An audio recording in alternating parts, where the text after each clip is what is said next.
Hey guys, so I have my Red Cat Volcano EPX Pro on the table, and I think, unfortunately, it is already time for me to replace this truck. Now, I've talked about it before that this is one of my favorite platforms that are available, and I still hold myself to that, but unfortunately, in the Monster Truck brushless version, it really doesn't hold up as well as I would like.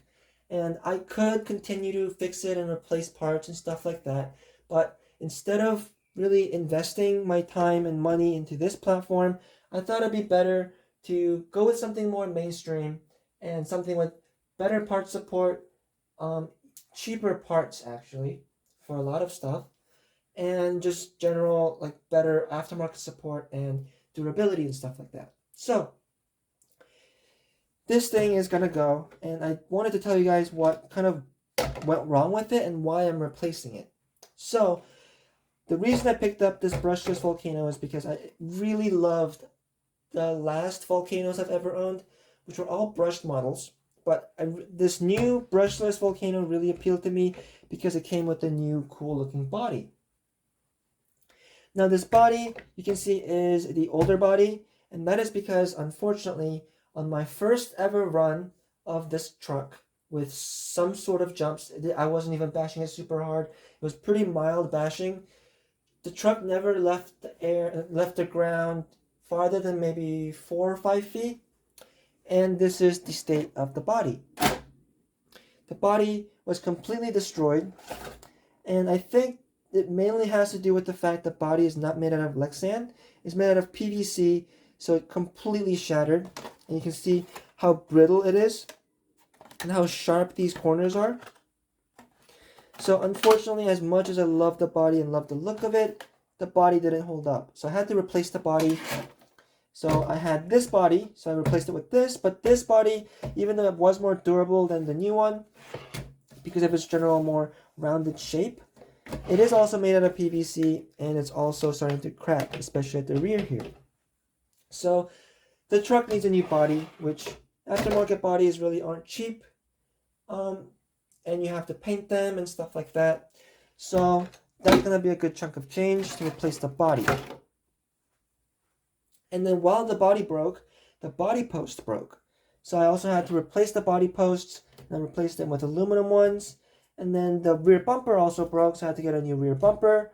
And then one of the stub axles broke, so I had to replace the stub axle. One of the drive shafts broke, so I had to replace that. And the other drive shaft bent really bad, and these two are also bent as well. The servo had to be replaced, so I replaced the servo. And then the entire chassis up front here is cracked. I don't know if you can see it. It's cracked right there. So the truck is still drivable, but I would ideally want to replace the chassis with a new one as well. So stuff keeps breaking on it, and instead of dumping my money and time into this, I thought it was finally time for me to enter the mainstream and get some more mainstream vehicles. The main reason why I kind of love these Red Cat vehicles was because I love the value, and I genuinely do think some of them are very good vehicles, and I genuinely enjoy working on them and driving them. But a big reason of why I presented a lot of Red Cat on my channel was because I wanted to show you guys something that's kind of away from the mainstream of like Arrma and Traxxas. So that's why I kind of focus a lot on Red Cat. But even though I do have other Red Cat vehicles still that I really quite enjoy, I thought for my main 10th scale 4-wheel drive monster truck basher, I should replace it with this. This is, of course, the Arrma Granite 4x4 Mega. This is also a 4-wheel drive monster truck. It is also a flat pan, relatively low center of gravity monster truck platform, and it's blue. So I thought it would be the perfect replacement. So the elephant in the room, of course, is the Volcano was a brushless monster truck, whereas this Granite is a brushed monster truck. So there are a few reasons why I decided to do that. The Main reason, honestly, was the look, the color, and the overall look of the brushed version.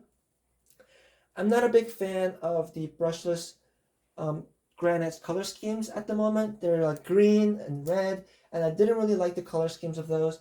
And I really, really like the color scheme of this blue one. So I wanted the blue body, and even though you can replace stock bodies, you are still paying for it, so you might as well get the color that you like. So I decided to go with this one.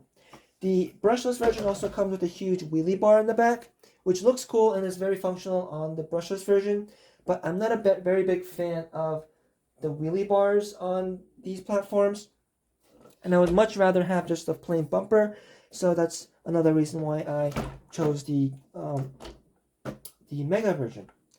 The second reason is because of the price. The brushed Granite costs about the same as the brushless Volcano.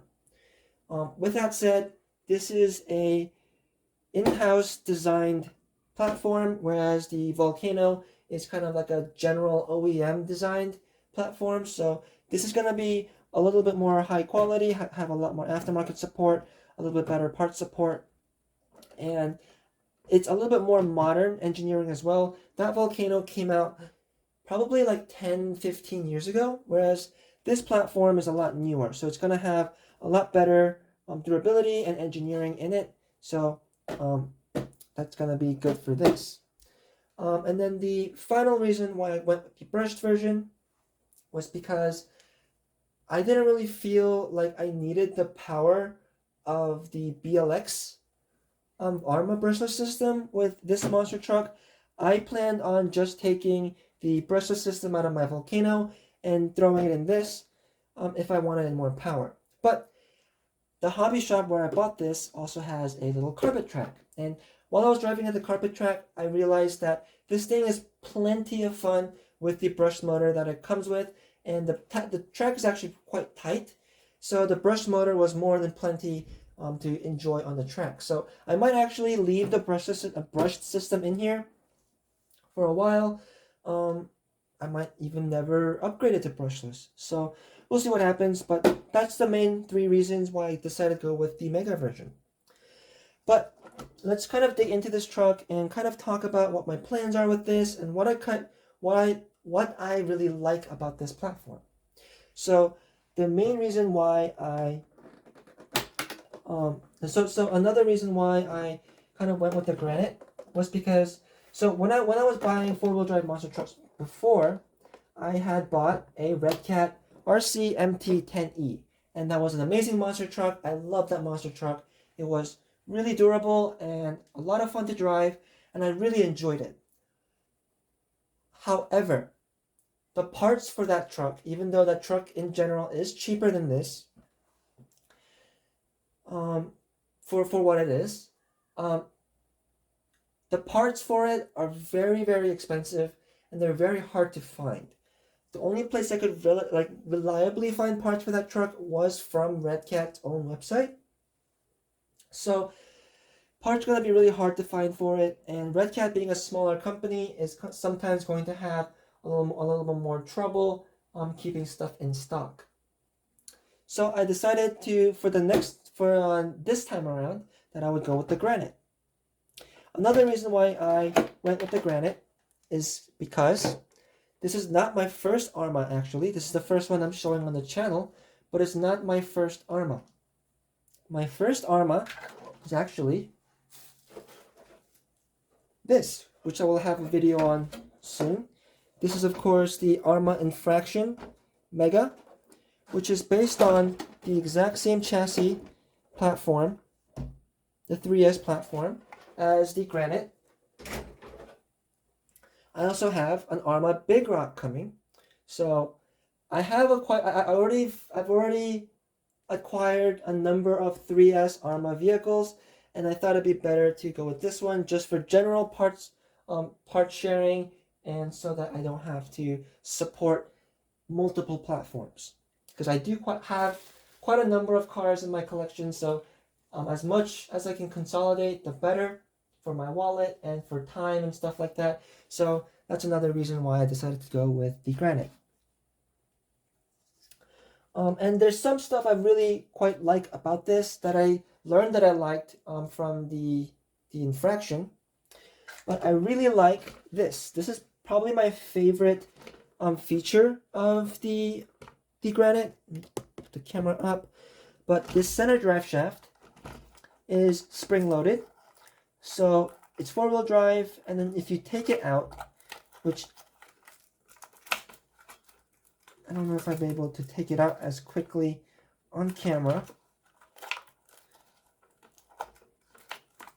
There we go. So you take it out, and now you have a two-wheel drive monster truck. So being able to convert this thing from two-wheel drive to four-wheel drive on the fly without any tools is something that really appealed to me. That's made it so I don't need two separate monster trucks for four-wheel drive driving and two-wheel drive driving. I can do all of it with this one truck.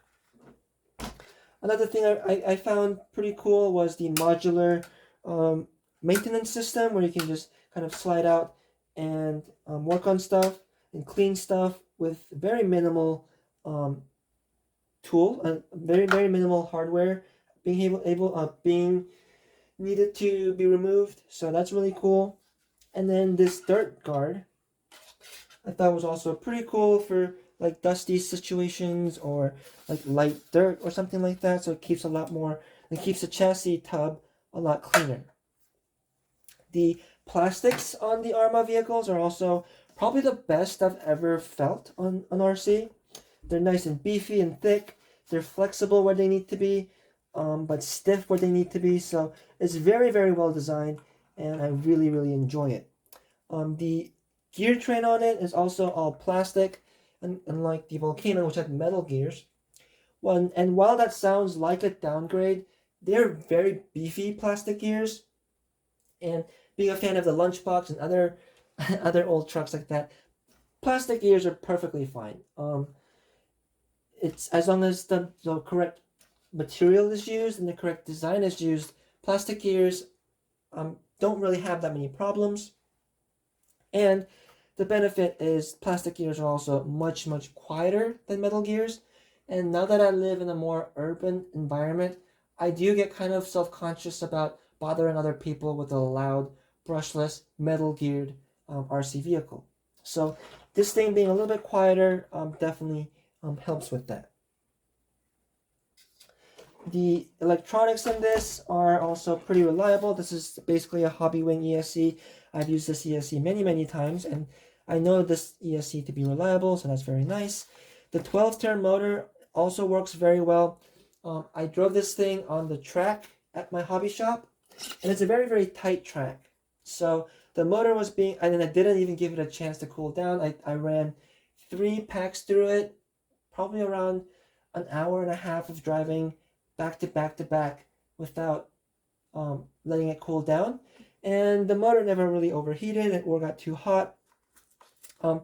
It did start to get a little bit hot,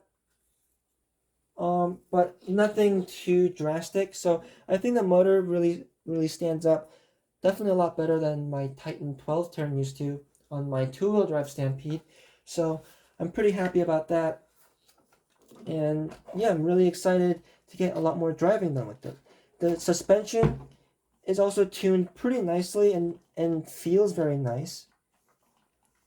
And because this truck was designed to be a monster truck, it doesn't have any binding issues. It doesn't have any other suspension geometry issues that I have to worry about. So that's also very nice.